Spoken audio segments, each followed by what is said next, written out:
Assalamualaikum warahmatullahi ta'ala wabarakatuh. A'udzu billahi minasy syaithanir rajim. Bismillahirrahmanirrahim. Alhamdulillahi rabbil alamin. Wassalatu wassalamu ala asyrafil anbiya'i wal mursalin. Sayyidina Muhammadin wa ala alihi wa sahbihi ajma'in. اللهم رب اشرح لي صدري ويسر لي أمري واحلل عقدة من لساني يفقه قولي ولا حول ولا قوة إلا بالله العلي العظيم اللهم انفعنا بما علمتنا وعلمنا ما ينفعنا وعلمنا ما جهلنا وذكرنا ما نسينا اللهم يسر ولا تعسر رب تمم بالخير اللهم افتح علينا فتوح العارفين وفقنا توفيق الصالحين اللهم لا سهل إلا ما جعلته سهلا وأنت تجعل الحزن إذا شئت سهلا اللهم اجعلنا من السعداء المقبولين ولا تجعلنا من الأشقياء المردودين اللهم صل وسلم وبارك على سيدنا محمد وعلى آله وصحبه أجمعين والحمد لله رب العالمين. InsyaAllah kita sambung balik pengajian kitab Bulughul Maram berkenaan dengan hadis-hadis yang berkait dengan hukum hakam yang disusung oleh Al-Imam Al-Hafiz Ahmad bin Ali bin Muhammad yang dikenali sebagai Imam Ibn Hajar Al-Asqalani, lahir pada tahun 773 Hijrah, wafat pada tahun 852 Hijrah, rahimahullahu subhanahu wa ta'ala wa nafa'ana Allahu bi'ulumihi fid darain amin. Katanya babu adabi qada'il hajah, bab pada menyatakan adab membuang air, adab qada hajat. Allahu Rabbi. Muslimin muslimat yang dirahmati oleh Allah Subhanahu wa taala. Islam adalah agama yang syumul, yang menyeluruh, sehingga kan sekecil-kecil perkara diajar dalam Islam. Sehingga dalam masalah nak qada hajat pun ada benda yang diajar dalam Islam. Ada qada hajat gini tak boleh, gini boleh. Sampai ke tahap tu. Allahu Rabbi. Hebatnya agama Islam. Sampai ke qada hajat pun ada hukum. Jangan duk main gurau. Nanti kita akan tengok hadis-hadis yang akan disebut oleh Al-Hafiz Ibn Hajar berkenaan dengan adab qada hajat. Hadis yang pertama, katanya an Anas radhiyallahu anhu qala كان رسول الله صلى الله عليه وسلم إذا دخل الخلاء وضع خاتمه أخرجه الأربعة وهو معلول.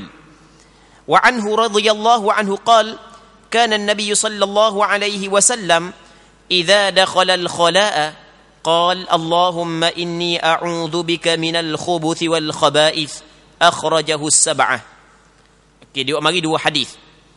Hadis yang pertama, maksudnya daripada Sayyidina Anas bin Malik, seorang sahabat Nabi sallallahu alaihi wasallam radhiyallahu anhu, katanya Rasulullah sallallahu alaihi wasallam apabila baginda hendak memasuki tandas, baginda menanggalkan cincinnya. Nabi sallallahu alaihi wasallam pakai cincin, yang mana ada dalam hadis yang sahih menyebut bahawasanya cincin Nabi sallallahu alaihi wasallam ada tulis Muhammad Rasulullah. Ada tulis Muhammad Rasulullah. Jadi dalam hadis ni Sayyidina Anas bin Malik menceritakan Rasulullah kalau dia nak masuk tandah, dia akan buang cincin dia tak luar, dia dok masuk cincin dia dalam tandah. Dah apa dia dok masuk cincin dia dalam tandah? Kerana pada cincin Nabi sallallahu alaihi wasallam ada tertulis nama Allah Subhanahu wa taala Muhammad Rasulullah.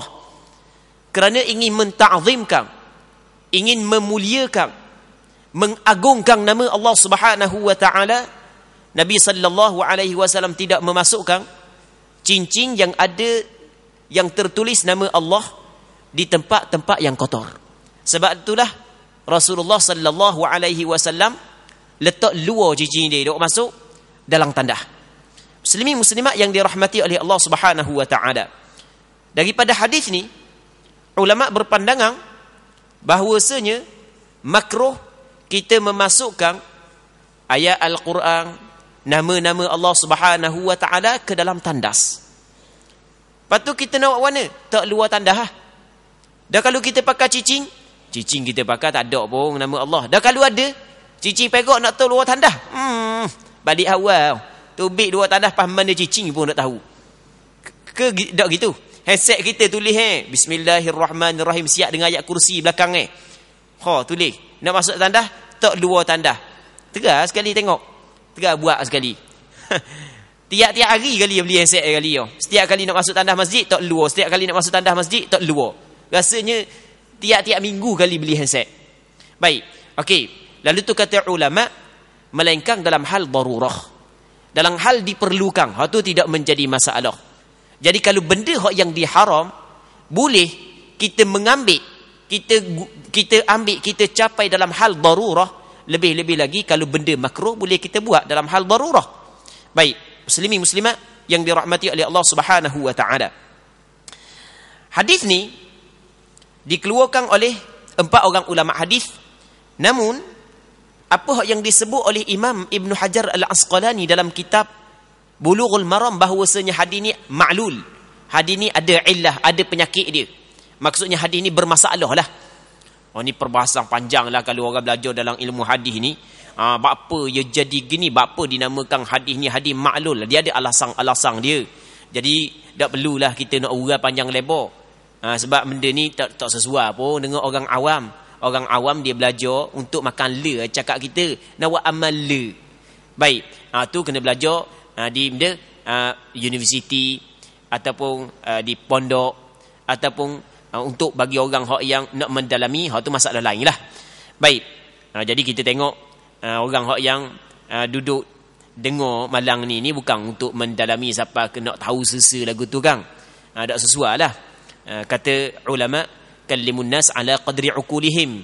Mu kena bercakap dengan manusia mengikut kadar akal mereka. Jangan kita cakap benda yang di luar akal mereka. Jadi kalau benda yang dia kata benda tak faham benda, jadi tak sesuai lah. Cuma walau bagaimanapun hadis ni memang ada ramai ulama hadis yang menilai sebagai hadis dhaif. Namun di sana ada sebahagian daripada ulama hadis menilai hadis ini sebagai hasan ataupun sahih. Di antara ulama hadis yang menilai hadis ini sebagai hasan ataupun sahih adalah Imam Tirmidzi sendiri, Imam Hakim An-Naisaburi, adalah beberapa orang ulama hadis. Dia dalam masalah fiqh dia ada ijtihad. Begitu juga dalam masalah hadis ada ijtihad. Ala kulli hal, ulama yang menilai hadis ini sebagai hasan ataupun sahih, jadi dikata hadis ini boleh diterima. Jadi apabila boleh diterima, boleh juga dijadikan sandaran hukum, iaitu hukum dia makruh apabila kita memasukkan nama-nama Allah Subhanahu wa taala, nama-nama yang mulia ke dalam tandas tempat yang kotor.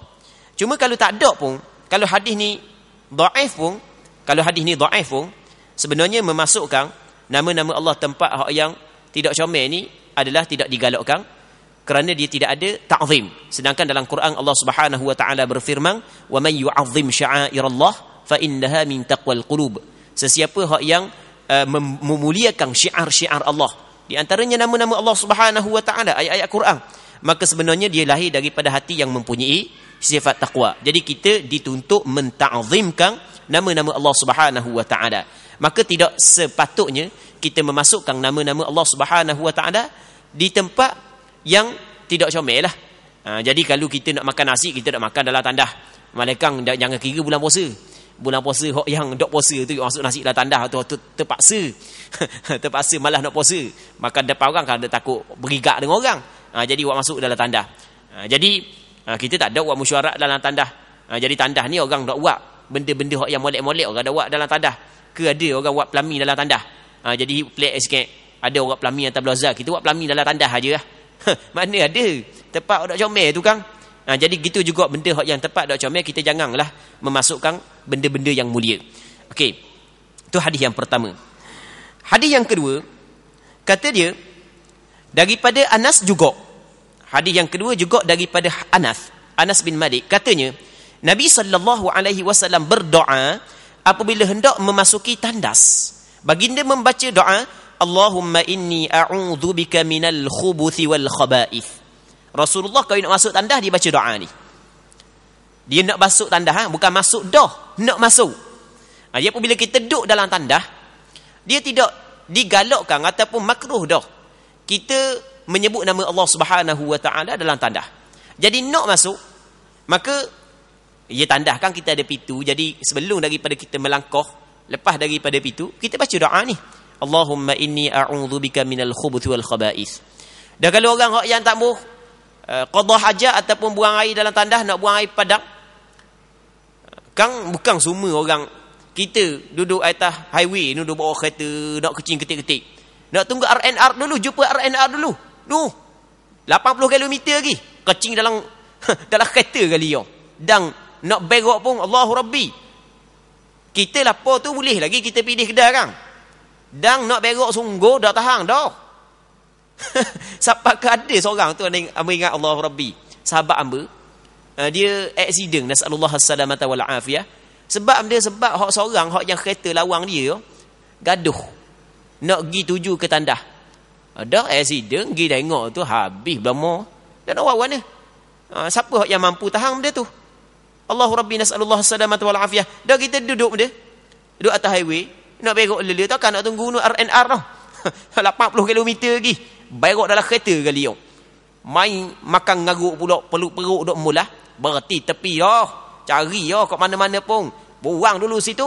Okey, sebelum daripada kita nak qada hajat, apa yang dituntut kepada kita? Sunat kita baca Allahumma inni a'udzubika minal khubuthi wal khaba'ith. Sunat kita baca.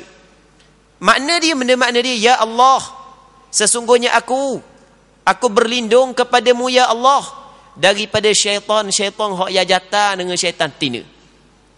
Allahu Rabbi. Kita rasa kalau kita baca doa ni, mana pun kita qada hajat, atas bukit ke, dalam gunung ke, mana ke, rasanya tidak kenalah rasutan ke.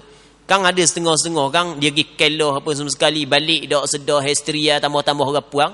Sebab ngekecing ngata, ngeberok ngata. Dak baca pula, dak minta berlindung kepada Allah Subhanahu wa taala daripada jin-jin dan syaitan-syaitan. Jadi Nabi sallallahu alaihi wasallam dia ajar kepada kita. Jadi apabila kita nak qada hajat, sama ada dalam tandas ataupun tempat-tempat yang lain, kita baca doa ni. Pakat baca doa ni bukan payah sangat. Ngapa? Kalau tak mau ngapa, tulis di kertas, bawa semua. Tai nak berok saat ni tu buka. Takkan handset boleh buka, doa dak boleh nak buka. Handset boleh buka semua mana-mana pun. Jadi doa tu buka je lah. Dah pandai nak ingat nak ngapa, tulis. Nak qada hajat tu buka beg. Orang kata mana pula dia nak qada hajat tu buka beg, ingat nak cari pitih ke benda. Lah rupanya waktu beg doa, Allahumma inni a'udzubika minal khubuthi wal khaba'ith. Kalau tandah macam kita khabar tadi, sebelum daripada kita melangkah masuk melepasi pintu. Tapi kalau kita nak qada hajat tempat lain saat ni tu, sebelum daripada kita lepas itulah, maksudnya sebelum daripada kita qada hajat, masa selok kain tu baca lah. Masa selok kain, tapi kena tengok juga orang keliling tau. Lah bukan minta berlindung kepada Allah daripada syaitan. Tapi mata orang duk tengok keliling, dah jadi juga gitu kan. Kena tengok jugalah orang. Muslimin muslimat yang dirahmati oleh Allah Subhanahu wa taala. Sebab benda digalakkan, disunatkan kepada kita baca doa ni ketika kita nak qada hajat, kerana tempat qada hajat sebenarnya ada penghuni. Jin-jin penghuni tempat qada hajat. Dalam hadis yang diriwayat oleh Imam Abu Daud dan beberapa orang ulama hadis yang lain, kata Nabi sallallahu alaihi wasallam, "Inna hadhihi al-hushush muhtadarah," kata Rasulullah. Sesungguhnya ni tempat-tempat qada hajat ni ada penghuni. Ada penghuni dia. Tah rumah jin pun dah tahu, tah rumah buniang pun dah tahu kan, macam-macam nama kan makhluk halus dalam bahasa Melayu kita kan. Siapa dak marah? Nya kecing dalam rumah dia, ada orang dak marah. Memang orang marah lah. Jin kata kakak ni main kecing rumah aku pula. Nya jeti batu, dak ke bekok. Tengok. Kalau baca doa kan, Allahu Rabbi, Allah Subhanahu wa taala lindungi kita. Sebab itulah baca doa yang diajak oleh Nabi sallallahu alaihi wasallam ni benda termasuk dalam adab qada hajat. Baik. Seterusnya kata dia daripada Anas juga katanya Nabi SAW berdoa apabila hendak memasuki tandas, baginda membaca doa Allahumma inni a'udzubika minal khubuthi wal khaba'ith, yang bermaksud, ya Allah, sesungguhnya aku memohon perlindungan daripada syaitan dan segala kecelakaan daripadanya. Okey, ini di antara terjemahan dia. Sebenarnya ulama adalah beberapa pandangan pada menetapkan makna al-khubuthi wal khaba'ith. Hak yang masyhurnya al-khubuthi adalah syaitan hak yang jantan, wal khaba'ith adalah syaitan yang betina. Hadis ini dikeluarkan oleh perawi yang 7. Bukhari, Muslim, Abu Dawud, Tirmizi, Nasai, Imam Ibnu Majah, Imam Ahmad bin Hanbal. Oh, jadi hebatlah hadis ini ni. Baik.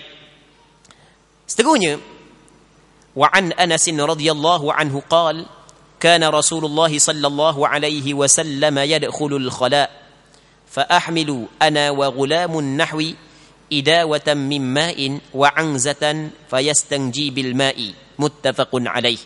Maksud hadis daripada Anas radhiyallahu anhu juga, katanya apabila Rasulullah sallallahu alaihi wasallam memasuki tandas, aku dan seorang kanak-kanak seperti aku, adalah seorang kanak-kanak orang yang seperti aku, maksudnya seperti aku, sebaya dengan aku lah, membawa bekas air. Bekas air itu diperbuat daripada kulit dan sebatang tungkap seperti tombok kecil, lembing hak yang kecil, dan baginda bersuci menggunakan air tersebut. Muslimin muslimat yang dirahmati oleh Allah Subhanahu wa taala. Jadi dalam hadis ni Anas bin Malik menceritakan, jadi Rasulullah masuk dalam tandah, maka Anas bin Malik bawa air. Dan mana Anas bin Malik tolong bawa air? Kerana Anas bin Malik adalah khadam Nabi sallallahu alaihi wasallam. Dia sentiasa khidmat kepada Rasulullah sallallahu alaihi wasallam. Okey, dia bawa air. Jadi kita faham daripada hadis ni, tidak menjadi masalah kita guna pakai orang supaya ambil air untuk kita qada hajat. Tak ada masalah. Sebab benda ni pernah dilakukan oleh Anas bin Malik kepada Nabi sallallahu alaihi wasallam. Baik, tapi kalau boleh kita buat dirilah. Tapi nak rakyat hukum tu bukanlah salah. Itu yang pertama. Yang keduanya, digalakkan kepada kita apabila kita nak qada hajat, kita kena siapkan alat yang dapat kita istinjakan dengannya. Di alat yang boleh kita beristinja adalah air mutlak. Yang keduanya, batu dan seumpama batu. Maksud seumpama batu adalah setiap perkara yang kerah, lepas tu dia kasak, lepas tu dia dapat menanggalkan kekotoran, dia tidak dihormati oleh syarak dan tidak najis. Contoh kita kata kertas, zaman kita ni tisu adalah zaman kita ni kan. Batu payah dah zaman kita. Jadi tisu. Jadi kita siapkan benda yang boleh kita guna untuk beristinja. Jadi Nabi SAW ada sebelum daripada dia qada hajat, disiapkan air untuk dia. Okey, itu yang kedua. Yang ketiganya, daripada hadis ni kita dapat faham bahawasanya air di antara alat yang boleh kita beristinja. Air mutlak di antara alat yang boleh kita beristinja. Namun yang sebaik-baik sekali adalah paling baik ni paling baik adalah kita gabung di antara batu, zaman kita ni tisu dengan air. Hak tu hak yang paling comel. Kita gabung di antara tisu dengan air, tapi tak ada orang nak buat payah. Kalau orang tu dia gabung di antara tisu dengan air, jadi air tak guna banyak, rasanya segelas ni cukup. Dah dia buang dah kedah. Jirim najis dia buang, sifat-sifat najis dia buang, tinggal sikit lagi cucu air.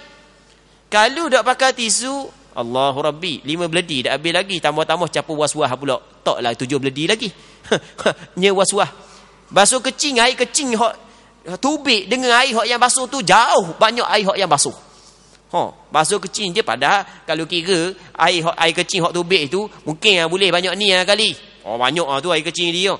Basuh tu tak tahu setengah beledi basuh. Tengok. Jadi kalau kita guna buang dengan tisu dulu, jadi rasanya 7 titik pun selesai dah. Betul tak gitu? Kalau basuh kecing 7 titik selesai dah kalau misalnya guna dengan tisu. Orang lelaki lah, orang puan mungkin lebih sikit. Kalau kita guna tisu dulu untuk basuh begok, jadi guna air segelas ni cukup. Tapi tak guna tisu, maka gang pula. Tak tahulah habis berapa beledi air. Tambah was-was pula. Baik, itu hak yang paling comel. Cuma kalau kita nak pilih hak mana salah satu di antara tisu dengan air, hak yang paling afdal adalah air. Kerana air ni dia hilang belaka. Jiring najis hilang, zat najis hilang, sifat-sifat najis hilang air. Kalau tisu ni memang jiring hilang lah, tapi bau tu ada lagi, masih lagi ada kesang-kesang. Baik. Seterusnya kata dia, wa 'anil Mughirah bin Syu'bah radhiyallahu anhu qala Rasulullah sallallahu alaihi wasallam khudhil idawata fantalaqa hatta tawara anni faqada hajatah. Muttafaqun alaih. Maksud hadis daripada Mughirah bin Syu'bah radhiyallahu anhu katanya, telah bersabda Rasulullah sallallahu alaihi wasallam kepadaku. Jadi Rasulullah bersabda kepada Mughirah bin Syu'bah, ambillah bijana ini. Bekah ni, ambil bekah ni. Bekah tu ada air, ambil bekah ni. Lalu baginda pergi hingga terlindung daripadaku. Dia suruh ambil bekah ni, pegang bekah ni, lepas terus pergi. Di Rasulullah kalau dia nak qada hajat, dia akan ab'adal madhab. Maksudnya dia akan jauh pergi daripada orang. Jadi ialah kita qada hajat ni macam-macam bunyi kadang-kadang keluar daripada kita kan. Jadi duduk depan orang, Allah nya selok suka kat orang dong dong bunyi macam perang bunyi ni. Jadi sebaik-baiknya kalau misalnya senok perut, jauh daripada orang sikitlah. Dan memang biasanya masyarakat kita gitulah. Kalau main senok perut ni kita nak cari, kalau tandas rawang kita nak cari tandas dekat-dekat dengan orang, kita cari tandas dalam sikit. Mudah nak lepas bung. Baik. Jadi gitu juga Nabi sallallahu alaihi wasallam. Jadi Rasul apabila nak qada hajat, dia pergi jauh daripada orang. Ni di antara adab apabila kita nak qada hajat. Jadi kalau kita duduk ramai, duduk kemah ke, duduk keloh ke, tak ada tandas, jadi rasa nak kecing tu, selok, buka zik, pacar. Orang pernah duduk belakang tu, cuma alih muka je. Tu tak comel lah. Tu tidak ada adab. Tapi tak sampai kepada haram. Melainkan kalau kita selok belaka, habis nampak aurat, hak tu haram lah. Sebab tunjuk aurat kepada orang. Jadi kalau kita buka zik je, pusing orang. Jangan tengok. Tu tak comel, tak ada adab. Tapi tidaklah sampai kepada haram. Ada tak orang buat gitu? Apa tak ada. Tambah-tambah hak jenis muda, hak tua pun sama juga Dan rasa nak orang selok je. Pakai kecing lalu. Hak tu tidak ada adab. Baik. Seterusnya hadis yang kelima, wa an Abi Hurairah radhiyallahu anhu qala Rasulullah sallallahu alaihi wasallam ittaqul la'anain alladhi yatakhalla fi tariqin nas aw dhillihim. وزاد أبو داود عن معاذ رضي الله عنه الموارد ولفظه اتقوا الملاعن الثلاثة البراز في الموارد وقارعة الطريق والظل. ولأحمد عن ابن عباس رضي الله عنهما أو نقعما ففيهما ضعف. وأخرج الطبراني النهي عن قضاء الحاجة تحت الأشجار المثمرة وضفة النهر الجاري من حديث ابن عمر بسند ضعيف. Maksud hadis daripada Abu Hurairah radhiyallahu anhu katanya, sabda Rasulullah sallallahu alaihi wasallam, jauhilah dari dua perkara yang membawa kepada laknat. Rasul kata mu kena jauhi daripada dua perkara ni. Dua perkara ni dia membawa kepada laknat. Apa makna laknat? Dia laknat, asal makna laknat adalah jauh daripada rahmat Allah. Tu asal makna laknat, al-bu'du ar-rahmatillah, jauh daripada rahmat Allah. Sebenarnya kita semua muslimin muslimat yang dirahmati oleh Allah Subhanahu wa taala amat memerlukan kepada rahmat Allah Subhanahu wa taala. Di dunia dan di akhirat kita memang cukup memerlukan kepada rahmat Allah Subhanahu wa taala. Laknat ni adalah dijauh daripada rahmat Allah Subhanahu wa taala. Allahu Rabbi. Memang cukup teruklah. Rasulullah kata lagu mu kena jauh daripada dua perkara yang membawa kepada laknat. Dua perkara yang terjadi laknat. Benda iaitu yang membuang air di tempat laluan orang ramai. Tempat jalan orang duk pergi mari nyebegok situ. Kang orang pakai lanak kang. Orang muluk kang macam-macam kang. Tak ada orang kata, oh bagusnya nyebegok sini, semoga Allah Taala murah rezeki dia. Tak ada orang kata gitu. Tambah-tambah jijak pula. Kasut baru kiwi hitam. Hak hitam tengok, Allahu Rabbi. Oh ni bawah jijak tak setara. Kalau kucing pun kena maki dah orang, lebih lagi kan mendatangkan laknat tu kan. Orang pakat maki berak tengah jalan orang. Sebab kita kena jauhi perkara tersebut. Allahu Rabbi, ini di antara benda yang termasuk dalam menyakiti orang Islam, menyakiti orang beriman. Allah Subhanahu wa taala melarang kepada kita menyakiti orang beriman. Walladzina yu'dzunal mu'minina wal mu'minat bighairi maktasabu faqad ihtamalu buhtanan wa ithman mubina. Kata Allah Subhanahu wa taala dalam Quran, sesungguhnya orang-orang yang menyakiti orang beriman laki-laki dan orang beriman perempuan tanpa ada kesalahan yang mereka perbuat, maka sesungguhnya mereka telah memikul kebohongan dan dosa yang amat nyata. Allah Subhanahu wa taala khabar dalam Quran. Ini termasuk dalam menyakiti kepada orang beriman. Jadi kena eloklah melakukan hal tersebut. Di zaman kita ni tak ada dah gini, di zaman kita ni tak ada dah rasanya, sebab pakak ada tandas belaka dah. Tapi hamba masa kecil-kecil tu hamba dang lagi kita nak pergi baruh kok. Berapa kali jijak periuk api nak pergi baruh sebab dulu bukan semua orang ada tandas di rumah. Nak qada hajat pergi baruh lah. Orang hak yang tua-tua dang lah. Takkan hamba muda dang, hak tua-tua tak dang. Warna likuk warna jadi sebalik. Cikgu dang tak masa dulu hak yang dia tak ada tandas rumah ramai tak ada tandas dang tak? Ingat tak? Takut cikgu takut ada tandas start daripada dulu lagi. Ya cikgu tak sama dengan kampung orang. Dang tak cikgu? Dang ingat. Hamba dah ingat cikgu. Tak tahulah. Cikgu tak sama kita. Baik. Jadi kita pergi baru beberapa kali jijak tak setarang periuk api. Tengok, hak tu hukum dia adalah haram, tapi zaman kita tak ada dah. Cuma zaman kita ada benda zada. Ada zaman kita pamper. Tu ada zaman kita. Paper anak dia dia malah dia buang ikut dang aja. Jadi benda tu menyakiti orang lain, mengganggu orang lain, hukum dia adalah tidak dibolehkan. Hukum dia adalah salah di sisi agama. Nabi sallallahu alaihi wasallam dalam hadis yang diriwayat oleh Imam At-Tabarani dengan sanad yang hasan, kata Rasulullah sallallahu alaihi wasallam, "Man adzal muslimin fi turuqihim wajabat alaihi la'natuhum." Kata Rasulullah, "Man adzal muslimin fi turuqihim," sesiapa yang menyakiti orang Islam pada jalan-jalan mereka itu, wajabat alaihi la'natuhum, wajib, berhaklah dia mendapat laknat orang-orang Islam. Berhak dia mendapat laknat.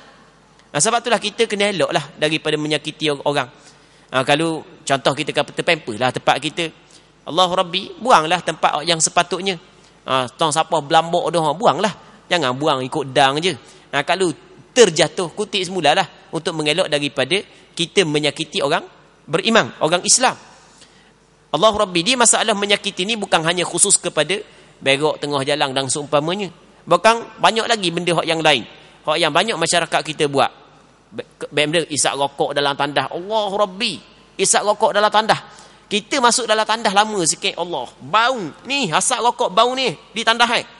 Ustaz, kita nak kuliah kaki tubik. Allah Rabbi, minyak atau tak ada. Kaki kata, mana kuat nak bau rokok ustaz? Ke ustaz isap rokok? Tak kejeng, tengok habis gosok sekali. Nyo isap rokok dalam tandas. Bosok kohong bau. Lemah kita duduk dalam tandas. Dia isap rokok, tak apa orang nak isap rokok Betul tak gitu? Jadi nak isap rokok tu janganlah isap dalam tandas. Allah Rabbi, lemah sungguh. Ini busuk baju Kita, Allah Rabbi, kita ustaz. Lepas ni nak kuliah, kita masuk dalam tandas.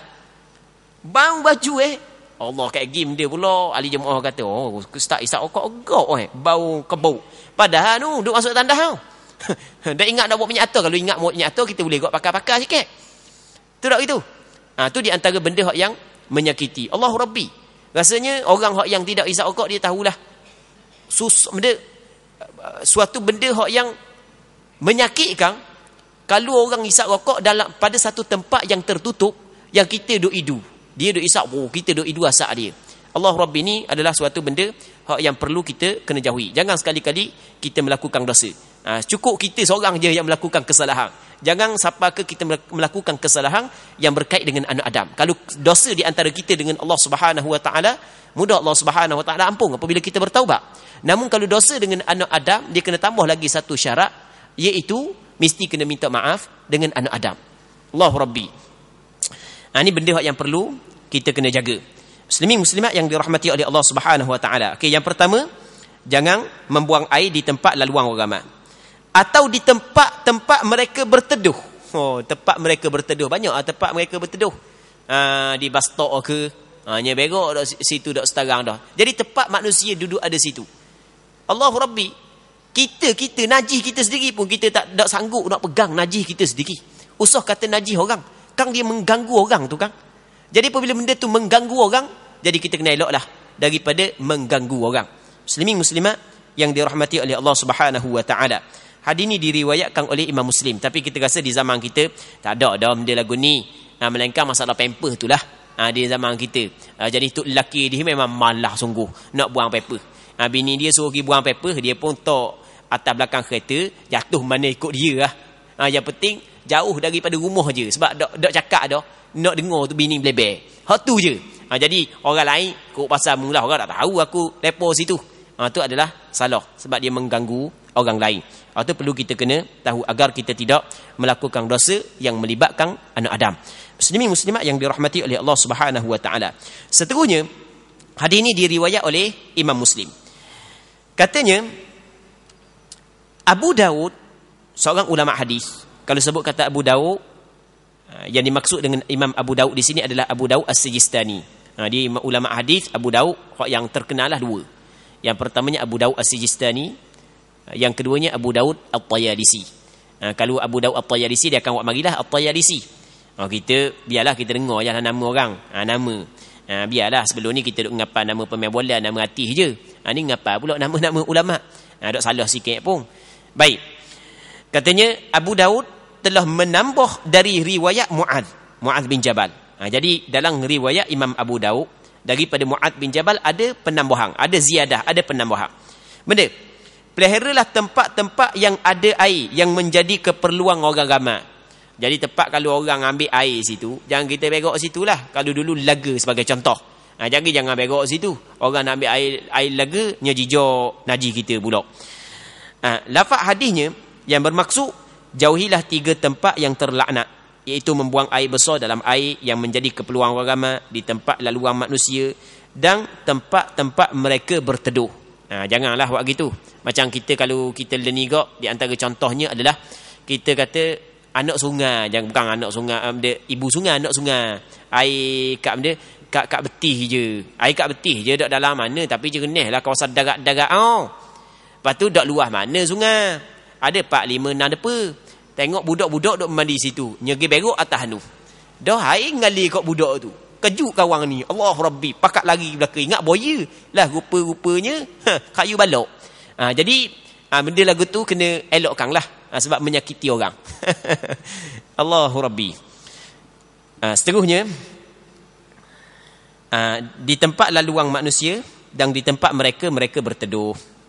Dan bagi Ahmad pula, maksudnya riwayat Imam Ahmad bin Hanbal dalam musnad dia ada tambahan daripada riwayat Abdullah bin Abbas radhiyallahu anhuma, ada tambahan atau air yang bertakung. Jadi air takung, air dak gerak nyegi qada hajat dalam tu. Jadi hukum dia adalah dak comel lah. Cuma 2 hadis yang disebut sebelum daripada ni ada kelemahannya. Hadis tersebut lemah. Tapi walaupun bagaimanapun, walaupun hadis tersebut lemah, tapi secara umumnya tidak boleh kita menyakiti orang lain. Jadi kalau kita qada hajat di tempat yang mungkin menyakiti orang lain, maka dia termasuk dalam larangan menyakiti orang. Jadi hukum dia juga tetap tidak dibolehkan. Imam At-Tabarani mengeluarkan hadis mengenai larang membuang air besar di bawah pokok yang sedang berbuah. Jadi pokok sedang berbuah, pokok tu memang orang makan. Nya qada hajat bawah tu, tak boleh lah. Dah tuang dia nak pergi ambil buah, nya jijok najis. Kan maki tuang dia kan. Tuang dia nak pergi ambil buah, ingat masuk dah masak lagi balik, belapang pula kaki. Buah dak leh, buat balik benda lain. Tengok. Dak maki tuang dia, naik bukit lelah, masuk kebun lelah, pacak lagi. Maki tuang dia.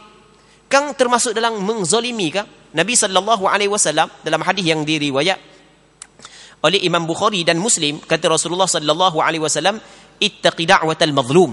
Mu kena jaga doa orang yang dizalimi.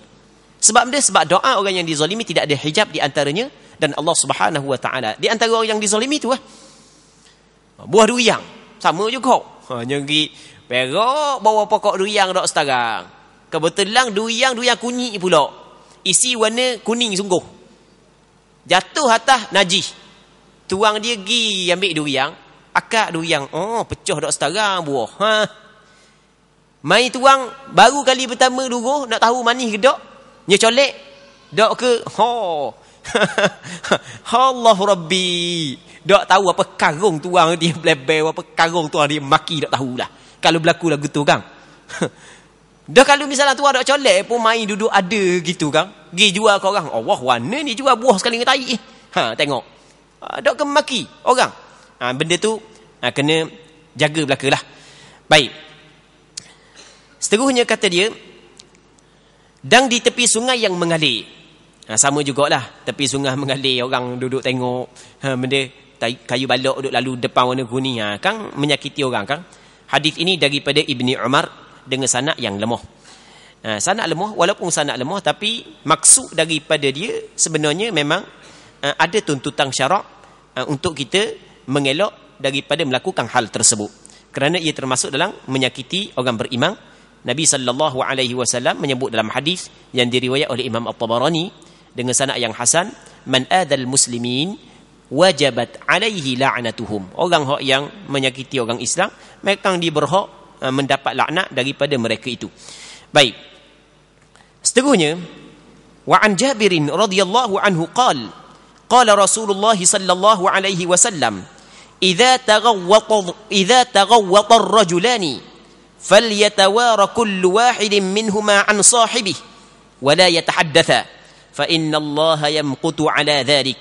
رواه أحمد وصححه ابن السكن وابن القطان وهو معلول. Maksud hadis daripada Jabir bin Abdullah radhiyallahu anhuma katanya, sabda Rasulullah sallallahu alaihi wasallam, apabila dua orang lelaki membuang air besar dalam masa yang sama, hendaklah tiap-tiap seorang daripada mereka berlindung dari yang lain. Jadi kalau nak buang air besar, kena berlindunglah. Jadi nak buang air besar, kena selok, nak buang aurat. Kena berlindunglah. Tak ada kalau kita kata dua orang. Tapi apa tak ada, mungkin ada. Jadi menakut apa? Duduk ramai-ramai jadi menakut. Nak berak tengah malam. Si A pun takut, si B pun takut. Dah, mari kita pergi berak dua-dua. Mu masuk tandas nu, aku masuk ni. Tak mau takut. Dan jenis kena nyakit nakuk ni jangan main. Jenis nyakit nakuk ni jangan main. Kita ingat orang puang jenis nakuk, kadang-kadang orang lelaki nakuk. Ya nak ada orang tunggu je. Anak umur 4 tahun tu suruh tunggu depan tandas. Bawa nak berak tengah malam. Nakuk apa? Nasallallahu as-salamata wal afiyah. Ni benda yang kita perlu minta berlindung kepada Allah Ta'ala. Di antara doa yang Rasul hajam dia, Allahumma inni a'udzubika minal hammi wal hazan, wa a'udzubika minal ajzi wal kasal, wa a'udzubika minal jubni wal bukhl, wa a'udzubika min ghalabati dain wa qahr rijal. Ya Allah, aku minta berlindung kepadamu di antaranya minal jubni, daripada penakut. Allah Rabbi, dan nakut-nakut sungguh. Kadang-kadang dak padang dengan janggut, dak padang dengan tua, anak ramai dah. Tapi nakut dak sekarang tengah malam dak lagi tandas sekarang. Ni ada ke? Ada ke? Jadi nak masuk dua orang juga. Tak boleh lagu tu, hukum dia adalah tidak dibolehkan. Kena berlindung.